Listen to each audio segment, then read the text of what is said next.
Super bate-papo. Super bate-papo. Cultura. Super bate-papo. Esporte. Super bate-papo. Política. Super bate-papo. Sociedade. Super bate-papo.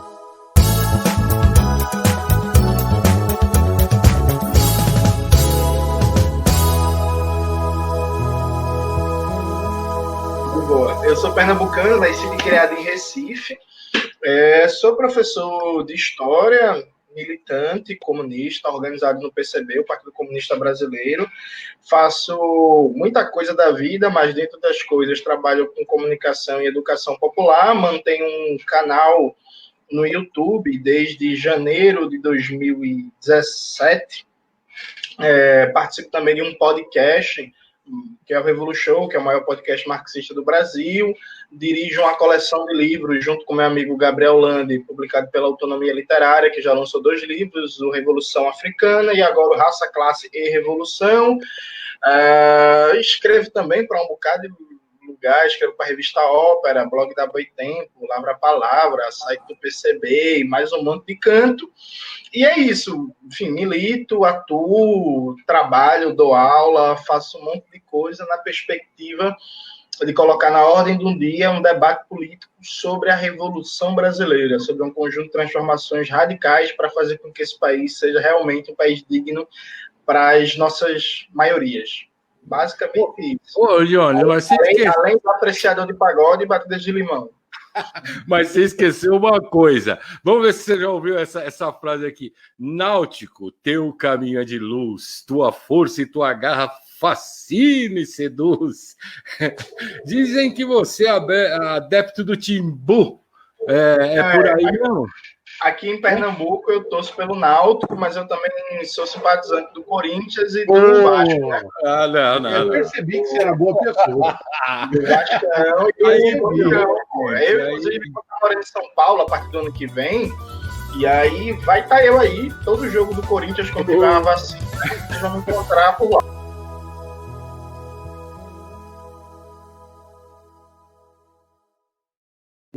Ô, Jones, uma coisa curiosa é que você foi acusado de stalinista do PCO ao Demetrio Marignoli. Eu diria que é uma verdadeira frente popular, parafraseando Trotsky, uma frente popular de acusadores, né? Então eu faço um debate sobre o período do Stalin, que eu procuro desmistificar, derrubar algumas coisas que eu considero mitologias históricas equivocadas e também teorias que eu considero equivocadas, como, por exemplo, tem uma filósofa alemã muito famosa na universidade, que é a Hannah Arendt, que deixou famoso a ideia de que Stalin e Hitler eram líderes de um mesmo tipo de sistema político, que ela chamava de totalitarismo. Então, baseou sua obra na comparação entre o regime nazista na Alemanha e o regime soviético na União Soviética, e entre Stalin e Hitler. Eu não aceito esse tipo de comparação.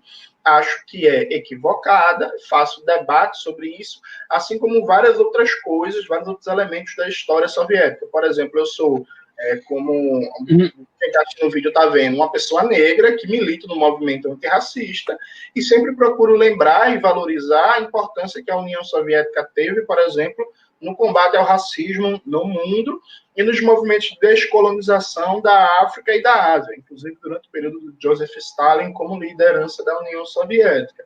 Isso faz com que alguns usem a palavra stalinista para me descrever. Stalinista, de maneira vulgar, significaria basicamente alguém que tem uma visão acrítica do período do Stalin na União Soviética e que referenda tudo ou a imensa maioria das coisas que aconteceram, inclusive as repressões. O que não é o meu caso. Eu não nego a importância de se debater os erros, os problemas, até porque foi uma experiência derrotada, né? Então, se foi derrotada, significa que tem muitos erros para a gente debater e entender por que foi derrotada, mas a gente não pode resumir essa história a uma mera história quase como se fosse um filme de terror.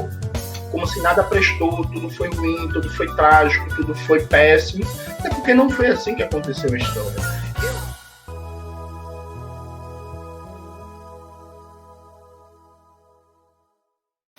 Inclusive os ex-marxistas que hoje são grandes figuras da direita, né?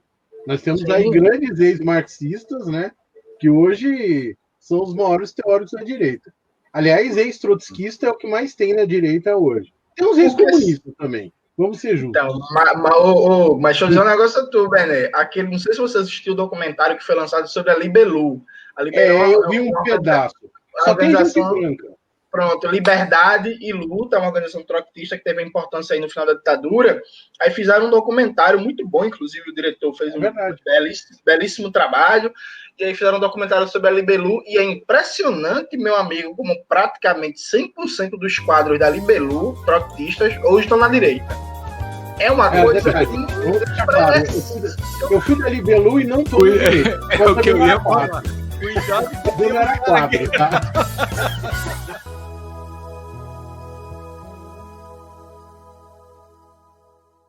Domenico Cossuto, para quem não conhece, é um filósofo italiano, marxista, que faleceu em 2018, faleceu relativamente jovem, tem uma obra monumental, mais de 60 livros publicados, mais de 2.000 artigos lançados, e que debate principalmente filosofia política, história do liberalismo, história das experiências socialistas, metodologia, teoria marxista e por aí vai. É um pensador de uma obra gigantesca e que é o seguinte, veja, não faz sentido querer criminalizar ou demonizar um autor porque se discorda, sei lá, da posição de Lussurdo sobre a China, a posição de Lussurdo sobre Stalin, descartando uma obra monumental e gigantesca, como eu disse, que é muito importante, porque é isso, ninguém concorda integralmente com todos os autores. Essa é a premissa do debate. Eu me considero marxista-leninista, o que significa basicamente que eu tenho como referenciais principais do marxismo Marx, Engels e Lenin, toda uma tradição que foi constituída a partir da história do movimento comunista. Isso não significa que eu concorde integralmente com Marx, nem com Engels, e muito menos com Lenin. Aliás, eu não concordo integralmente nem com minha mãe, que me criou e me ama até hoje, eu vou concordar integralmente com um autor X ou Y. Então, assim, a premissa dessa paranoia, dessa tentativa de estigmatizar a obra do Domenico Lussurdo, é uma premissa, inclusive, e aqui vem até uma coisa engraçada, é uma premissa até stalinista, né?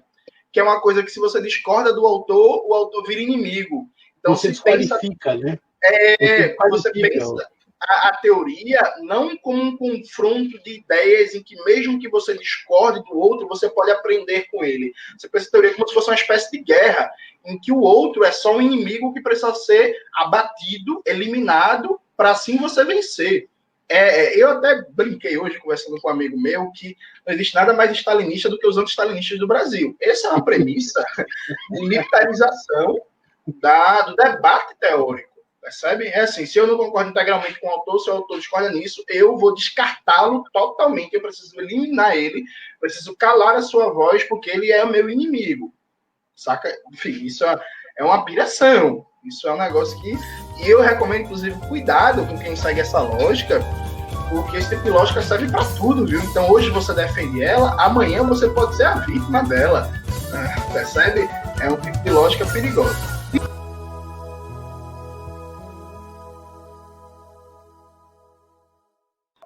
Tem até um texto que, inclusive, é poético, é belo, até porque seu autor tinha uma escrita muito bonita, que é do Ho Chi Minh, que foi líder da Revolução Vietnamita, líder também da Guerra de Resistência do Vietnã. E o Ho Chi Minh escreveu um texto que é Meu Caminho ao Leninismo. E que nesse texto o Ho Chi Minh diz basicamente o seguinte, eu virei comunista, foi primeiramente por causa do patriotismo, né? Porque o Vietnã era um país colonizado pela França, que tinha um regime de segregação racial, tinha trabalho escravo, todo tipo de brutalidade que você imaginar.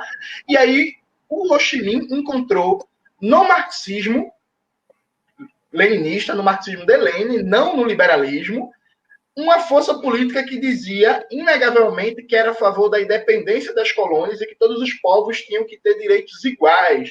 É o que o Lenin chamava de autodeterminação dos povos. Todos os povos têm que ter direitos iguais, decidirem o seu destino, e nenhum povo pode subjugar o outro. E a gente tem que apoiar toda a luta de independência, de emancipação dos povos. Então, você veja, O liberalismo nunca apoiou esse processo de descolonização, pelo contrário, e sempre teve isso é importante, uma visão restrita de gênero humano. Para o liberal, se você pega os textos dos liberais clássicos, do francês Alex Tocqueville, do Barão de Montesquieu, famoso pelo livro do Espírito das Leis, que fala da divisão dos poderes, de John Locke, o pai do liberalismo político, de John Stuart Mill, famoso pelo livro sobre a liberdade, que é um tratado sobre a liberdade, etc, etc, etc. Eu poderia multiplicar os exemplos ao infinito. Você vai ver que o liberalismo sempre defendeu cláusulas de exclusão, ou seja, ele nunca considerou plenamente ser humano ou a classe trabalhadora, ou as mulheres, ou a população negra e povos colonizados.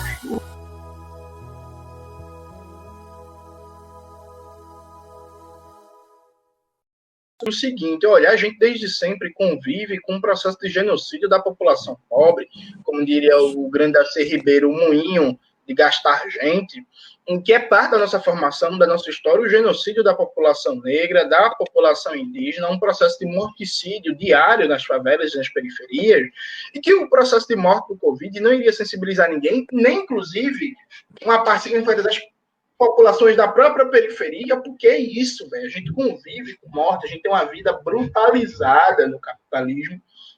Isso é um dado que, infelizmente, é isso, sabe? Eu, Ricardo, até hoje, eu nunca assisti um filme no cinema ou aqui no meu computador que me chocasse, que eu achasse muito violento, e talvez seja pelo fato que eu já vi um bocado de corpo metralhado com bala na minha rua, na minha favela, sabe? Quando lançou aquele filme Bacurau, que as pessoas falaram que o filme é muito violento, eu achei o filme, eu achei o filme violento, porque eu já vi gente furada de bala ao vivo, de facada, não sei o quê. Eu tinha um azar que na minha rua, tudo que era tiroteio, briga, facada, aconteceu na minha rua, na Borborema, né? Então eu lembro que certa vez, eu era criança com 11 anos de idade, e aí mataram um rapaz com 21 tiros de madrugada, arrastaram o corpo, deixaram na porta da minha casa, o corpo foi deixado lá de 6 horas da manhã, o IML chegou de 7 horas da noite para recolher o corpo. Passou o dia todinho, um corpo furado com 21 balas na porta da minha casa, as pessoas indo, as pessoas saindo, e existe um certo costume macabro nas periferias do Brasil, que é as mães, via de regra, mãe solteira, como era minha mãe, porque meu pai foi assassinado, com medo do filho entrar no crime, leva o menino, a criança, para ver o corpo, para dizer assim, ó, como é que termina bandido, não entra no crime. Então você tem uma criança de 11, 12 anos, vendo um corpo furado de bala no meio da rua, jogado ao sol.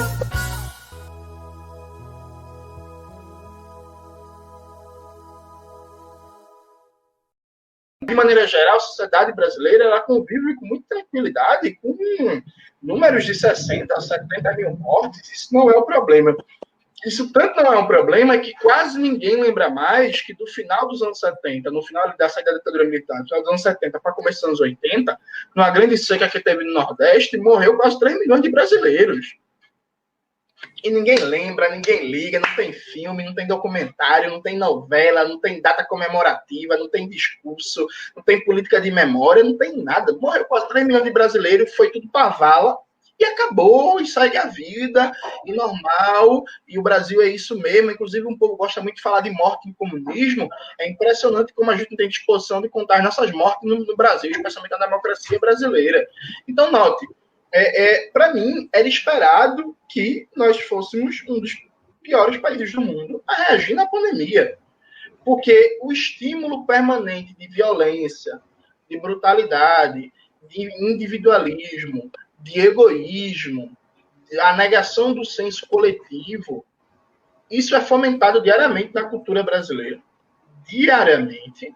A nossa sociabilidade é isso. E a vida não ia se transformar do dia para a noite porque apareceu uma pandemia. A consciência das pessoas ia se transformar. Poderia ter resultados mais efetivos, evidentemente, se a gente tivesse governos, autoridades que chamassem a responsabilidade para si, tentassem uma mobilização cívica, coletiva, para criar algum nível de consciência social maior sobre as medidas necessárias para se enfrentar o vírus. Mas aqui no Brasil, tanto do ponto de vista das autoridades governativas, quanto do ponto de vista, inclusive, de artistas, de celebridades, de não sei o quê, o exemplo foi um bando de egoísmo, de hedonismo. Veja, esse exemplo do final do ano de Neymar fazendo um Corona Fest para 500 pessoas de 6 dias, Ou então aquele outro influencer, sei lá, o que esse dono faz da vida, tal do Carlinhos Maia, dando uma festa, que no final 40, 50 pessoas pegaram o Covid. Isso é um sintoma de uma sociedade profundamente degradada.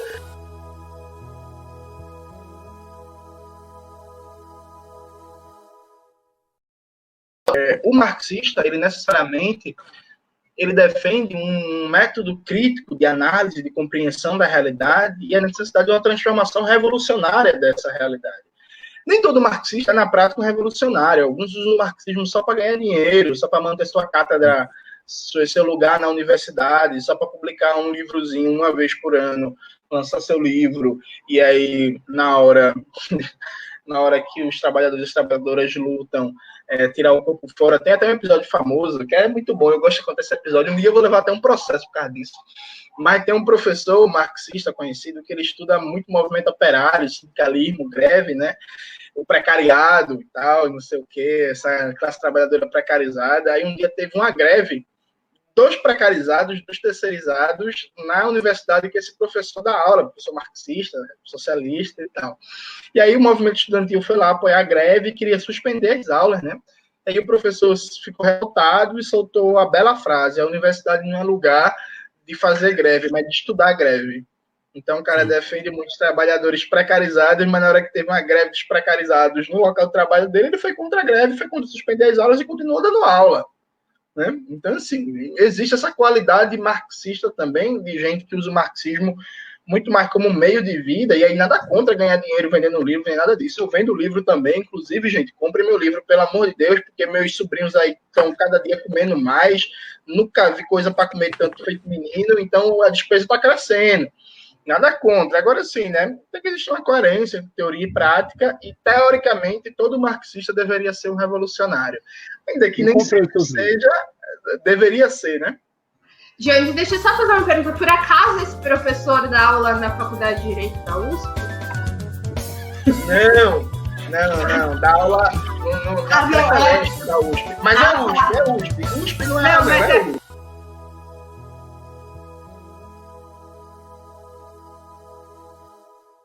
O grande argentino, não é Maradona, que era outro grande argentino, mas esse argentino é o Che Guevara, ele falava que o revolucionário é movido por um grande sentimento de amor, né? E aí o revolucionário é aquela pessoa que olha para as injustiças do mundo e decide que as coisas podem ser mudadas e que devem ser mudadas e que, enfim, os explorados e oprimidos do mundo podem e devem parar de sofrer essa exploração e essa opressão. Quando eu decidi virar militante, quando eu me tornei comunista, eu sempre falo que eu fiz isso não na ideia de que quero ter um futuro melhor para um possível filho ou filha que eu venha a ter, mas porque eu vi muitos colegas, vi muitos amigos morrerem de graça, vi muita gente sofrendo. Eu vi minha mãe trabalhar a vida todinha como empregada doméstica, começou a trabalhar com 6 anos de idade na roça, no interior do Cabo de Santo Agostinho, e eu não queria que a geração futura tenha que passar por tudo isso que eu passei, que eu vi muitas pessoas passando, porque eu acho que não é preciso, que a sociedade pode se organizar de maneira diferente, a gente pode construir um outro modo de organizar a vida que garanta dignidade, que garanta felicidade, que garanta o pão e a poesia, como diria Trotsky, para todas e todos. Eu acho que isso é possível, isso é necessário, isso é desejável. E o revolucionário é aquela pessoa que, sem abrir mão da sua vida particular, dos seus interesses, dos seus sonhos, ele compatibiliza essa vida individual com um projeto coletivo maior, com um projeto generoso para a humanidade. Eu estou indo morar em São Paulo porque eu acho que politicamente é muito importante para a minha militância, para o projeto que eu defendo, e estou abrindo mão de conviver com meus sobrinhos, por exemplo, né? Porque eu vou estar em São Paulo, eles vão estar em Recife, não vou ver eles toda semana, como eu vejo hoje. Então, isso é algo, sabe, que não é bom para mim. Não, eu gostaria muito de continuar vendo meus sobrinhos toda semana, ensinar eles a jogar bola, botar eles no judô, enfim, ensinar tudo que eu acho que eles devem aprender, mas eu estou abrindo mão de um interesse pessoal em prol de um projeto político maior de transformação da sociedade. Super bate-papo!